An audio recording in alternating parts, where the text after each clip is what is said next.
Buenos días otra vez a todas, a todos. Iniciamos este congreso con una primera ponencia magistral que estará a cargo de Harriet Deacon, quien es antropóloga e historiadora de la Universidad de Ciudad del Cabo en Sudáfrica. Tiene un doctorado en historia por Cambridge en 94 y una maestría de administración de legislación sobre propiedad intelectual en el Queen Mary University de Londres, realizada en el 2016. Sus temas de investigación, además del patrimonio cultural y material, incluyen temas como patrimonio cultural y derecho en Kenia, la historia de las instituciones médicas, el estigma de la discriminación relacionada con el VIH y SIDA en África del Sur. Ha trabajado como coordinadora de investigación en el sitio del patrimonio mundial en el Museo de la Isla de Robben y fue la directora fundadora de una ONG dedicada a los archivos y el patrimonio de Archival Platform en Sudáfrica. Desde 2010 ha colaborado como consultora para la sección del patrimonio inmaterial de la UNESCO en París, particularmente en el programa de construcción global de capacidades para la implementación de la Convención Internacional para la Salvaguardia del Patrimonio Cultural y Material de la UNESCO, así como en el desarrollo de un mapa de resultados para evaluar la implementación de la Convención. Actualmente colabora como asesora especial de la Asociación de Artesanía y Patrimonio del Reino Unido, una asociación civil acreditada por la Convención. Harriet coordina la red académica sobre patrimonio inmaterial de la Asociación de Estudios Críticos del Patrimonio, que tiene más de 1000 miembros y un comité de 25 personas, un comité académico. Está muy interesada en intercambiar ideas sobre cómo fortalecer la participación de Latinoamérica en la red y planear actividades de manera conjunta. Sus intereses actuales se relacionan con las leyes de propiedad intelectual y el tema de las estrategias comerciales para la salvaguardia del patrimonio cultural y material, con énfasis particular en la gastronomía como patrimonio. Es co-coordinadora de una nueva red llamada Integrado, que reúne a académicos y tomadores de decisiones que trabajan en propiedad intelectual y patrimonio material alrededor del mundo.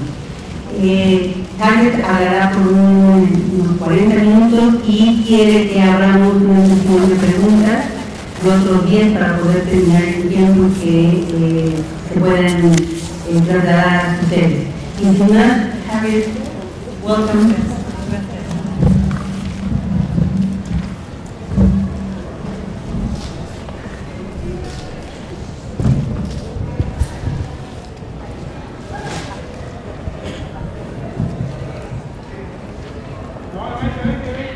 Muchas gracias, buenos días. Thank you to the hosts and the organizers for inviting me here. I'm very happy to be in Mexico for the first time, and particularly in Sonora, and honored to give this keynote speech for this important Congress. Looking at the program, the Congress is unusual, in my experience, in ensuring such a good mix of academics, those working in the heritage sector, and practitioners. It's also very exciting to see so many documentary films in the program. I was recently at a UNESCO meeting in Bulgaria, where the facilitators for the UNESCO Capacity Building Program in Europe were saying that they want to really explore more about visual anthropology and the importance of this field in ICH. So I'm very keen to learn not just what's happening on the food side in this Congress, but also what's happening in visual anthropology in Latin America. Although I've met some of you through my work as a consultant for UNESCO, please note that today I'm speaking on my own behalf and I'm not representing UNESCO. In fact, I'm going to take this opportunity to say a few things that I don't normally talk about during UNESCO, such as intellectual property rights, commercialization, and luxury goods branding. I suppose you could call the last bit know your enemy, but we can also learn from them. My topic today is food as heritage, geographical indications and sustainable development. Like many of you, I think sustainable development in ICH communities is a very important issue in our field. And we need to ask ourselves how we can help people to achieve the best possible outcome, or at least come to no harm from identifying their heritage as ICH and possibly choosing to commercialize it. Particularly, I want to talk about the boundary between sustainable development and over-commercialization, which has been something of a neglected topic in my experience. I want to explore these ideas using the example of food heritage and intellectual property, specifically speaking about geographical indications or designations of origin, which I'll explain later for those of you who don't work on intellectual property rights. So in the talk, I'm going to speak about three themes: foodways as heritage, overlapping frameworks for protection of foodways, and finally end with a few initial thoughts on some issues that I think are worthy of further investigation around this boundary between sustainable development and over-commercialization. So first, I'd like to discuss some of the ways in which foodways came to be included very intensively on the lists of the Intangible Heritage Convention as ICH. As some of the speakers this morning mentioned, the definition of ICH in Article 2.1 is extremely broad in its subject matter, speaking about practices, representations, and all the tools of the trade and the places associated with these expressions of intangible heritage. But this definition is also limiting in that it requires that ICH be connected to the communities and groups concerned. They recognize it as their ICH. It's practiced and transmitted by them. It's constantly recreated by them. And it provides them with a sense of identity and community. So I'd like to, and there's another aspect to this definition, which is that ICH, understood by the Convention, has to be compatible with the requirements of sustainable development, mutual respect, and human rights. What I'd like you to notice about this definition for the purposes of my paper is two things. First, that the definition is definitely broad enough to include foodways, both as practices of creating food, as knowledge of growing ingredients, as well as associated tools and places. Secondly, the connection with the communities concerned is extremely vital to its definition as ICH. And I think also this is central to the idea of what is lost when over-commercialization occurs. As you know, the exemplary domains of ICH in Article 2.2 also do seem to accommodate foodways, whether as social practices of creation and consumption or as agricultural practices around the production of ingredients.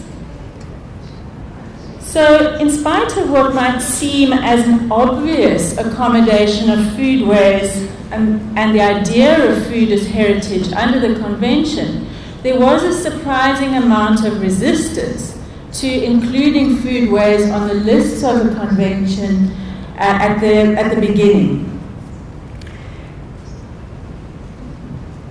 And this was linked partly to a history in which Italy had been criticized for proposing pizza to be included on the UNESCO Masterpieces program in 2001. They withdrew that proposal.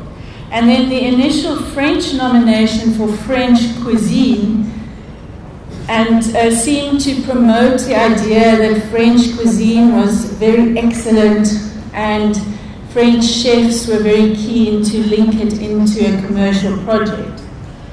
And so there was some discussion about whether foodways should be included on the lists of the convention around the time of 2007, 2008. And as you will know, Mexico played a big role in the meeting with France, Italy, Peru, and a couple of other representatives, where it was decided that foodways were appropriate for inclusion on the lists of the convention under specific conditions. And one of the conclusions of that meeting was that foodways were appropriate to include on the list if it was part of a broader process. It wasn't just about food products, and it wasn't about promoting excellence, but it was about a broader cultural process, part of a structured and complex process that stretches from the acquisition of the raw materials through to the active consumption. This approach is exemplified in the Mediterranean diet file, the idea of from landscape to table. The file for the gastronomic meal of the French, which was the final element that was inscribed, underwent significant change during drafting, explicitly underplaying the original focus on restaurant meals and commercialization, and French chefs to focus on home-cooked meals. And the Italian proposal for pizza in 2001 has now become a nomination for the art of the Pizzaioli of Naples to be examined this year. This is a graph which shows the proportion of representative list inscriptions per year that can be identified as food and drink related from their title. It shows that after the first food nominations were inscribed in 2010, including traditional Mexican gastronomy, as you know, the proportion of food and drink nominations have increased quite substantially. It peaked at over 35% of the nominations inscribed in 2013, and in the last 2 years, it's been up to nearly 20%. Foodways are well and truly entrenched on the lists. Well, you probably can't read that, I'm sorry, but this is a list of all the food and drink nominations identified by title that I used for the graph. As you can see or not see, a wide range of foodways are inscribed, including a traditional winemaking method in Georgia and a method for pruning vines in Pantelleria, Italy, which I'm going to talk about a bit in more detail later. As some of you who follow the committee meetings may know, there have been a number of very controversial inscriptions and nominations to the list.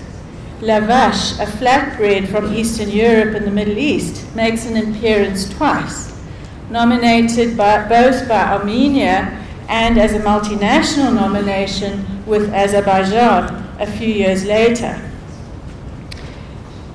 We also see here there are a number of products, food products, that are highlighted by the food nominations, such as argan oil production is one of the nominations from Morocco. And the Mediterranean diet is very closely linked to the promotion of olive oil.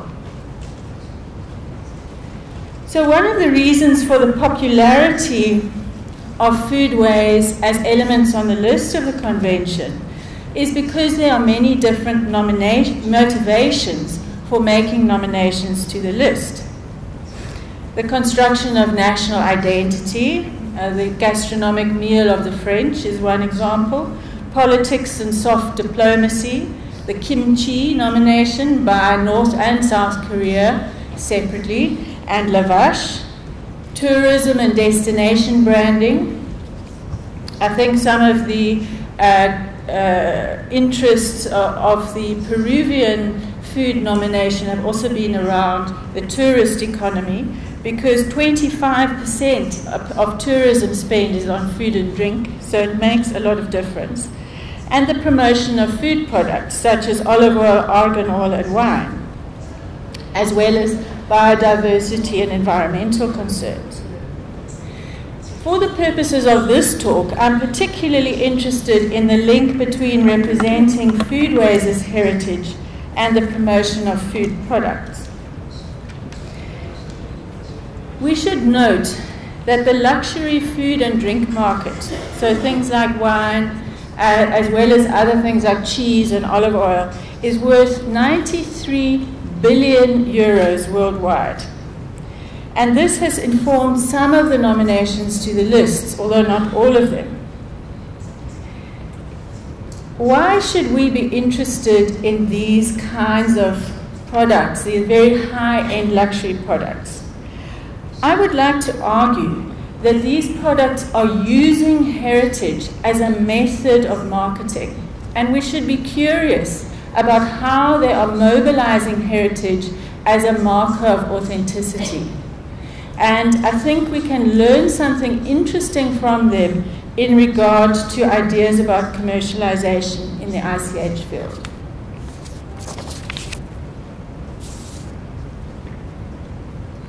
Some luxury products, fashion, wine, tailoring, cheese, either have significant ICH associated with them or would like to pretend that they do. For example, in marketing luxury wines, producers usually focus on artisanal aspects of production, even if this is only really marketing gloss. For example, Chateau Latour markets the fact that they wrap their wine in a silk wrapper before it leaves the factory.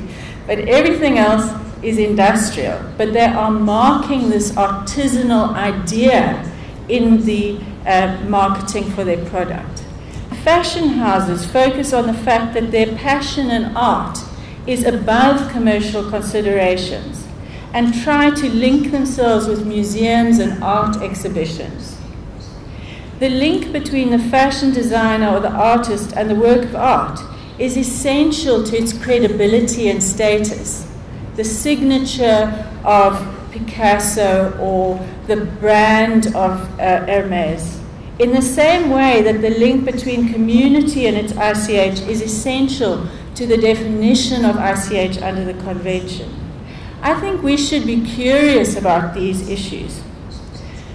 While craft nominations to the lists sometimes refer to commercial strategies for increasing production, it's very interesting to note, looking at the food inscriptions on the representative list, how they overplay and emphasize artisanal production. For example, on the left there we have a planting of the vine in the Pantelleria nomination. There's a special way of pruning and planting the vines.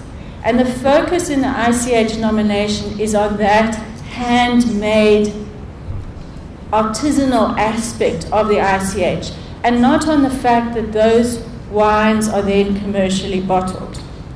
Similarly, the beer culture in Belgium nomination includes a number of commercial breweries, but the nomination focuses on craft breweries, the importance of old recipes, Trappist beer, and the consumption of beer.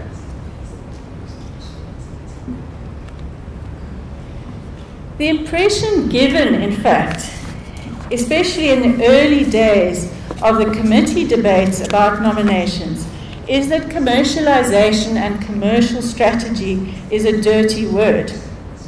So, for example, at 7Com, the delegate in 2012, the delegate from Morocco asked, during a debate on the felt carpet making nomination of Kyrgyzstan, which eventually passed, whether nominations should discreetly ignore to mention the commercial dimensions of crafts in their nominations, or should commercialization be considered an integral measure in safeguarding the element. This I find a very interesting question, especially if we think about the importance in the luxury goods industry of underplaying commercialization. We're seeing a very similar pattern here. This discussion about whether commercialization is at the heart of safeguarding strategy or whether we should underplay it. I'd like to argue that not only is commercialization integral to ICH safeguarding in some cases, especially when particular kinds of crafts have only survived over time within communities because practitioners have needed to and been able to sell their items.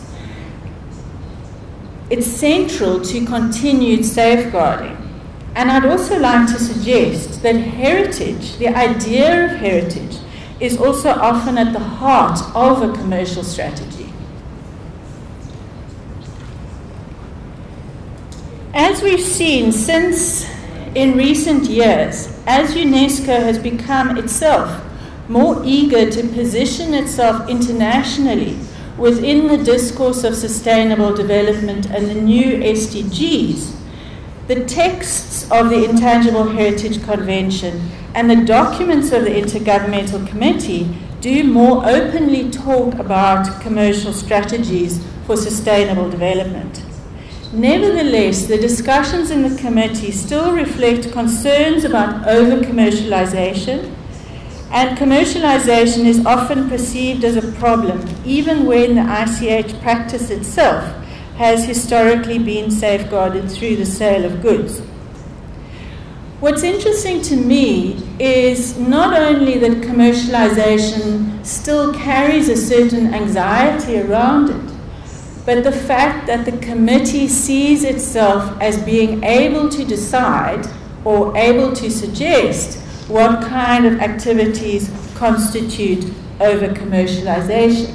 And with a debate on a recent good practice that was nominated by Argentina is very interesting, where it was rejected partly because of its focus on commercial production and the failure to address risks of decontextualization and homogenization of consumption. I'm not actually sure what that means even, that may arise from its commercial strategy. So what I see here in some of these committee decisions is that there is an anxiety, there is a willingness to say, well, we know what we don't like when we see it, but we're still not quite sure what over-commercialization is.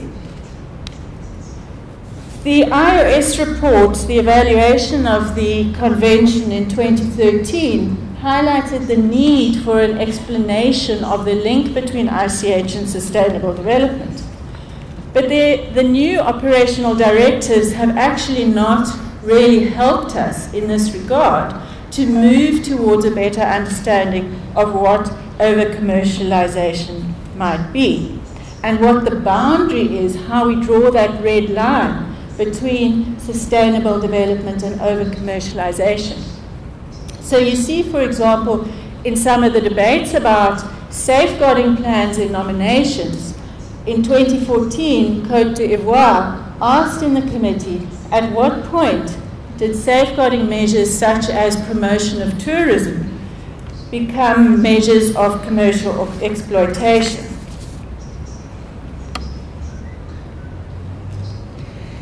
So all I want for Christmas is a definition of what constitutes over-commercialization. But I know we won't get it. We haven't been good enough. We'll know it when we see it, but we still can't explain what it is. Do we mean mechanization, factory production, higher outputs, mass production outside the original context? I often hear people talking about those issues when they are identifying what's over-commercialization. Do we mean that production is purely for money, that we've lost that sense of spirituality that the speakers were talking about this morning, that sense of meaning and value to communities? And is it more broadly a loss of connection with that community, as we saw from the definition in Article 2.1? So what's curious to me is that in spite of the fact that there's been very little discussion about what over-commercialization is, the committee has suggested a number of solutions. And one of them is the drafting of ethical guidelines, which was done at TENCOM and approved there, thereafter. And secondly, this idea of intellectual property protection being a way of mitigating against communities losing control over commercial benefits. And you can see here in the operational directives, paragraph 104, state parties should assist communities by providing IP frameworks, intellectual property rights frameworks, to protect against misappropriation. So let's look now at what some of these overlapping frameworks do. On the left there we have the usual practice of safeguarding the ICH, which is done mainly by communities. And it doesn't necessarily need any assistance from other frameworks. But many states parties put frameworks in place, as you know, at the national level. And those frameworks are informed by international frameworks on things like intangible heritage, world heritage, intellectual property, and even in the case of foodways by international NGO programs such as Slow Food International, which also has, for example, Conferencia at the national level, and of course environmental agencies. I'm going to focus on intellectual property. So for those of you who don't work on intellectual property already, let me just explain particularly how geographical indications work. Intellectual property, very broadly, is legal rights that can be associated with a particular kind of intellectual activity that has a tangible expression, like a food way or food ingredient or a food product and so on. Things like copyright, patents, and so forth. Geographical indications are a form of intellectual property right, where if a particular product is made in a place, that's why I've got the world there, a food or drink product mainly are protected by geographical indications, like champagne. If those products are made in a certain area and use a particular name and method, you can draft what's called a specification. That's why I've got the logo of the paper there. That's the specification that's drafted in consultation with the producers to say the real product of champagne has to be made by this process in this place in order to use the name champagne. And then that legal monopoly over use of the name is given to any producer who follows the specification. And the government administers geographical indications. That makes it different from something like a trademark, which a company can own. Let me give you an example of the overlapping protection of frameworks for intangible heritage protection and geographical indications. It's the case of Pantelleria, which I mentioned above. In Pantelleria, they have made a nomination to the list of the convention for the practice of pruning the vines. But the production of wine from those vines is controlled also by a geographical indication. Or under the European law, it's called a PDO, a protected designation of origin. And here's a picture of Pantelleria, the vineyards in Pantelleria. And the idea is behind overlapping protection in the Pantelleria case is that protecting the use of the name Pantelleria can give this particular wine added value. In other words, they can charge more on the market because it's marked out as special. It's made in a special volcanic island, which is extremely windy and difficult place to grow grapes. And so there are all these traditions about making sure that the vine can be warm. They dig a hole for the vine, and it's very complicated, and it's a traditional and expensive production method. But it's very important for the biodiversity of the island. It's important for the culture and identity of the island. And so by ensuring that no other wine producers can use the name, people help to protect their investment in the culture and biodiversity.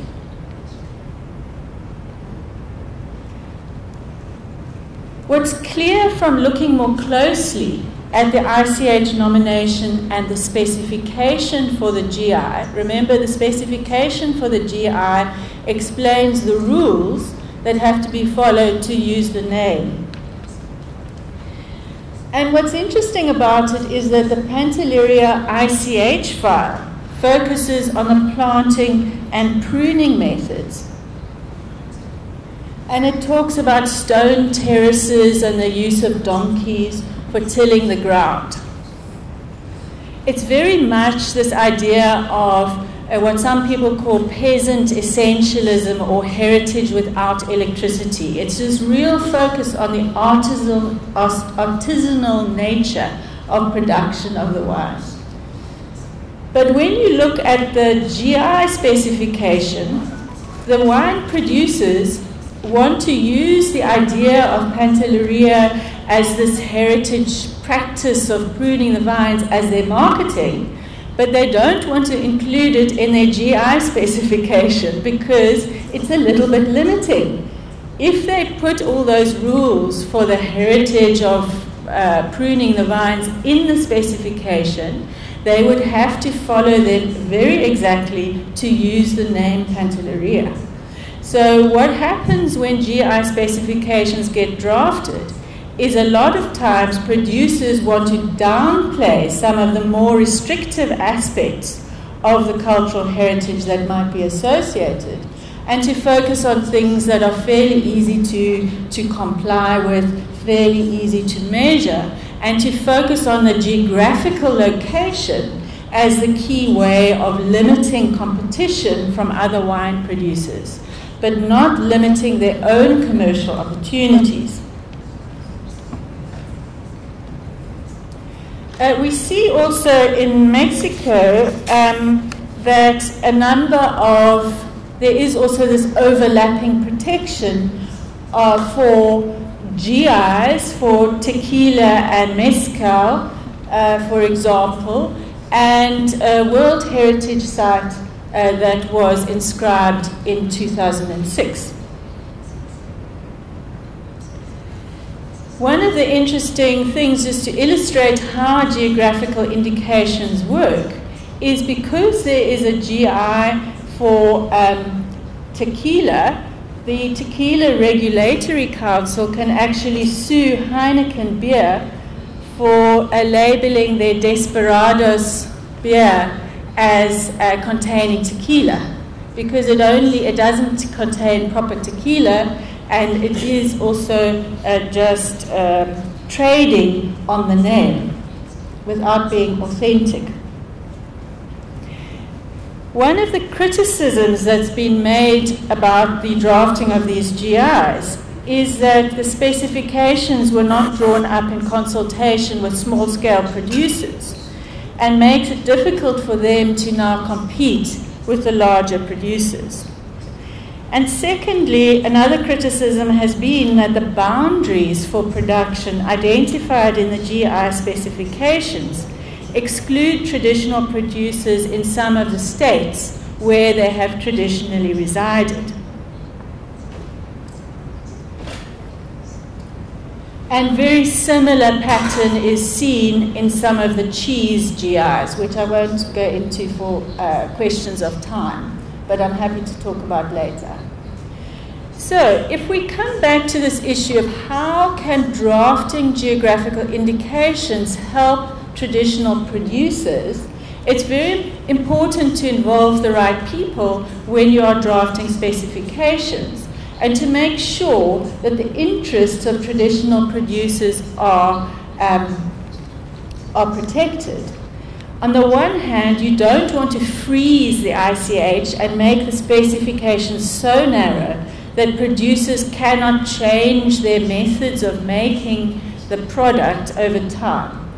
On the other hand, you don't want to make the GI specifications too broad so that commercial producers with factory production can come in and flood the market. But a much more fundamental question, which I want to talk about now, is that we can fix some of these problems with drafting GI specifications by making sure the right people are involved. But we will always find that intellectual property protection on the one hand and heritage safeguarding on the other hand come out of different kinds of legal instruments that have different scope of protection, what they are protecting. For example, a GI protects the use of the name. It doesn't necessarily protect the ICH. Only if you draft the specification correctly will it help to protect the ICH. It can also reward different beneficiaries. It might have different mechanisms for protection. For example, the convention does not itself confer IP rights or any rights on communities, whereas the geographical indications protection gives certain producers the right, the legal right, to use a name.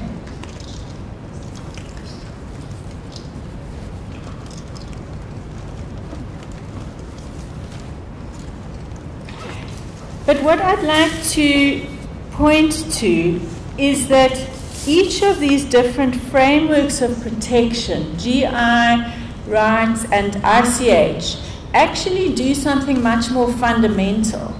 They often help to create certain, what I'd like to call certain heritage narratives.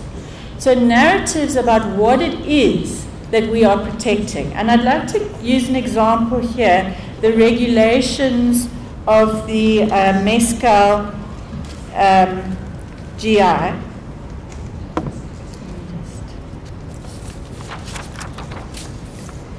So a regulation NOM 70, which was passed last year, as I understand it, in Mexico, describes the conditions under which mezcal can be classified for sale.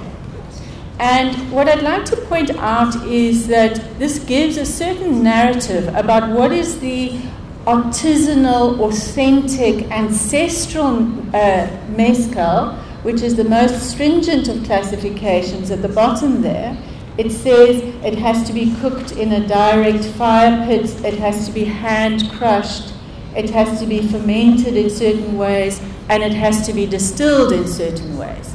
And the point I'm trying to make is that this is intellectual property protection, but it's giving us a certain narrative about what the real heritage is and what the more commercial mezcal is. And it's giving a very specific narrative about what that is.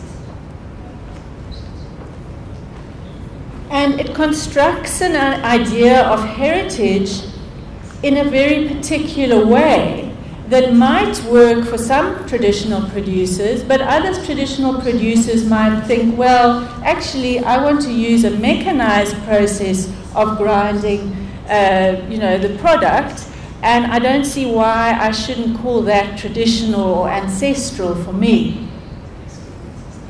I have another example of pinole, excuse my Spanish pronunciation, where Slow Food has what they call an Arc of Taste entry by Slow Food International that really focuses very strongly on the handmade indigenous aspect of pinole, but the local producers in the community focus on the use of the milpa intercropping for growing the corn, and they would actually like to use mechanized production for their pinole. And there's a project now to sell energy bars made out of this pinole, mechanized production, in the UK, which has been started as a project working with this community. So I'd like to ask, is this mechanization of pinole, is it over-commercialization or is it sustainable development?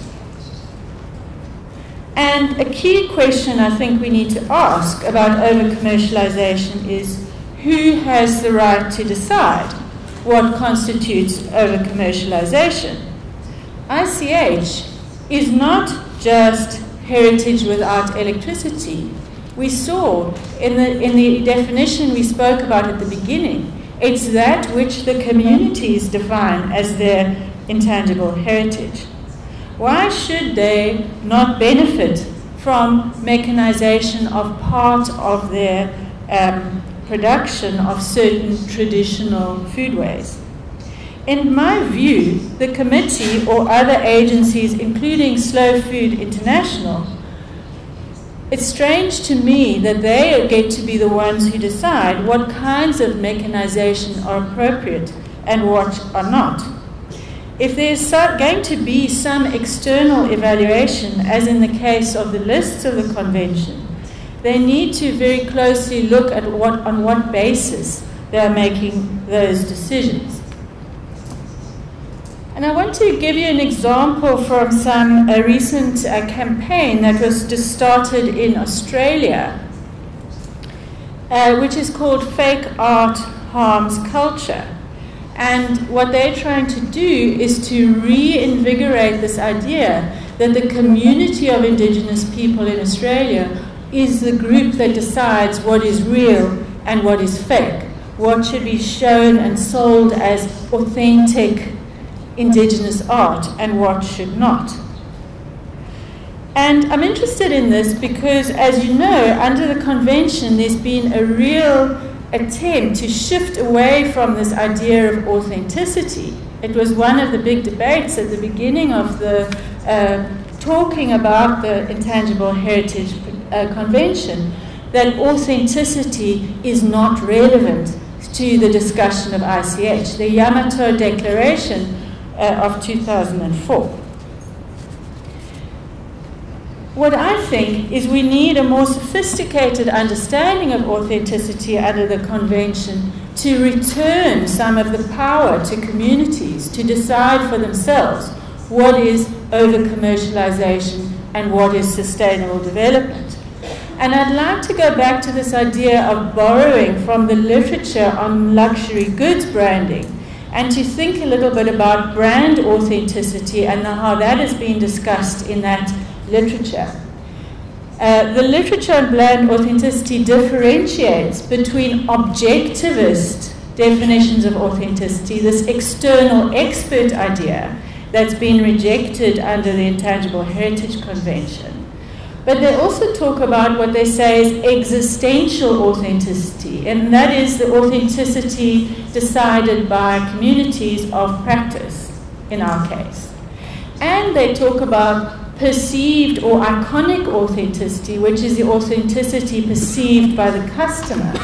And that is the kind of authenticity where, for example, the customer buying Chateau Latour is impressed by the wrapping of the bottle in silk.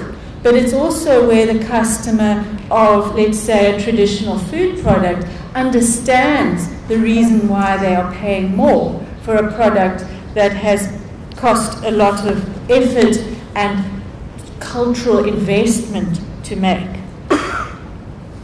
So, in conclusion, in the presentation, I've suggested that foodways have become an extremely popular domain of intangible heritage, quite in a way that was perhaps unexpected given at the beginning of the convention. And that the reason for foodways becoming so popular in the lists of the convention is partly because of the importance of food for identity and social cohesion in many countries, but it also has some underlying commercial reasons for this. And I think we should be curious about these reasons. We've seen how the idea that channeling benefits back to communities can be aided by intellectual property protection, so that these commercial benefits from, let's say, selling food products can flow to the communities that produce it, can be a way of ensuring that the convention contributes to sustainable development. But this doesn't happen seamlessly. If you don't involve communities in drafting GI specifications, it's not going to happen. And the second problem is if we are not alert to the way in which these other overlapping instruments construct heritage narratives outside of communities, we are not going to understand how they could benefit and how they could harm. So, so the final issue, I think, we definitely need to be discussing more in depth. Where is the red line between sustainable development and over-commercialization? What do these concepts mean, and who decides? And in understanding the link between heritage narratives and models or visions for development that might inform how these red lines are drawn, we need to revisit the concept of authenticity and have a more sophisticated approach to it beyond just this idea that authenticity gets imposed by experts on communities. Thank you very much.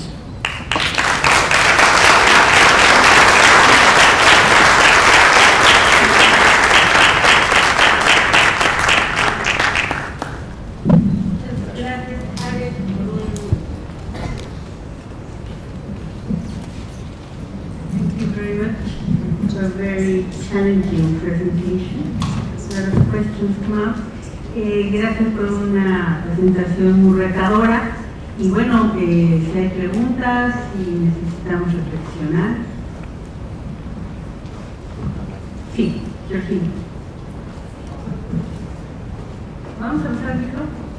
Acá. Les voy a pedir que sean preguntas, ¿sí? Pero luego nos echamos ponencias alternativas y no nos da tiempo. Gracias, es que es muy apasionante. Gracias, Harriet, por esta conferencia. A mí me parece que tocas un tema fundamental, además de que México tiene una... ¿Están traduciendo? No, pero que está bien.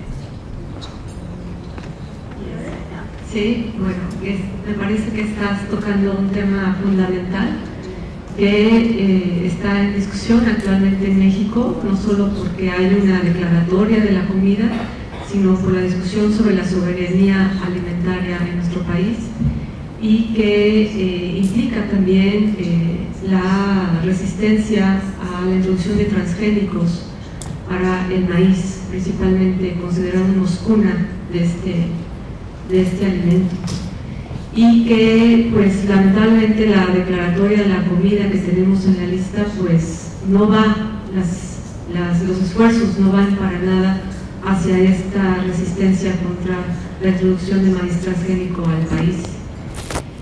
Como bien señalas, los aspectos geográficos muestran muy bien cómo puede rebasarse esta sustentabilidad, y que la convención me parece que tiene ese problema de fondo y esa contradicción al sacar en sí misma a las prácticas culturales de su delimitación geográfica comunitaria y local. Al ponerlo en una lista internacional se genera un proceso de globalización, y esa visibilización rebasa los límites comunitarios donde realmente se está reproduciendo esa práctica. Entonces, a mí me parece que el problema está en la propia convención, en generar listas que promueven esa globalización de las prácticas. Gracias. ¿Alguien más?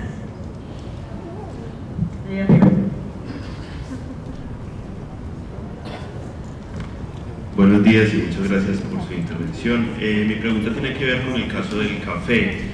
En el caso de mi país, que es el paisaje cultural cafetero colombiano, digamos que el tema de la participación de las comunidades se da de una forma, digamos, muy tangencial, en el sentido de que toda la forma de producción del café está impuesta por la Federación Nacional de Cafeteros. Y en ese sentido, entonces, ¿usted qué piensa sobre esa temática en la cual casi que los cafeteros no tienen como mucha injerencia sobre las prácticas propias para la producción del café? Muchas gracias. Bien. Tomamos una más aquí y voy a tener que cerrar. Acá abajo. ¿O había alguien más? Acá. ¿No? ¿Alguien? Entonces, no, acá no me estaban pidiendo la palabra. ¿Alguien más?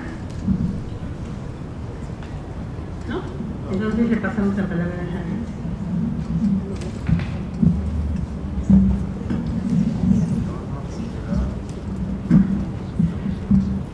Yes, I mean, just to respond to Georgina's question, I think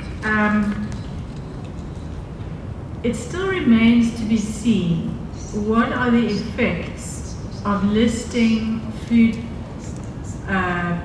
foodways on the convention, or listing other ICH elements on the lists of the convention. It's not at all clear to me that the outcomes are going to be necessarily positive, as we've seen many examples around the world where, for example, World Heritage inscriptions have had a very negative effect through uncontrolled tourism. I think ICH in a way is more delicate, and it's more important to make sure that the framing of that element is correctly done. It includes the right people, it has the right safeguarding mechanisms in place, and unfortunately the way in which the committee has been functioning, especially in recent years, there has been less oversight over the quality of the nominations. As far as I can see, the advice from the evaluation body was very much ignored in the Addis meeting, and I think that that puts even more pressure on the convention to investigate what are the implications of listing, because it's very difficult then to reject nominations that do not include the right people or don't have good safeguarding measures. At the same time, I think we are not in a position to say that globalization will not touch community. From a personal viewpoint, I think that's what we need to be really alert, and I think that's why the role of researchers is so important, is to highlight what is actually happening on the ground with nominations. Having said that, I don't think we should be scared of talking about commercial strategy, and I don't think we should be scared about trying to protect communities using intellectual property, which can actually help with some, let's say, plant breeders' rights and other forms of intellectual property can actually help to protect against some of these, the spread of transgenics. On the question of the coffee in Colombia, the problem that you are identifying, where small producers have no say in the way in which the GIs are drafted, is a very common one. And I think one of the reasons why GIs perhaps have been very bad at involving small producers is not just because the big producers have no power, have most of the power. It's also because there is no international framework for the administration of GIs or establishing a minimum requirement for how GIs work. And so you've got, in different countries, you've got a lot of little different ways of handling GIs. And there hasn't really been a broad discussion about what is the ethical way to handle GIs.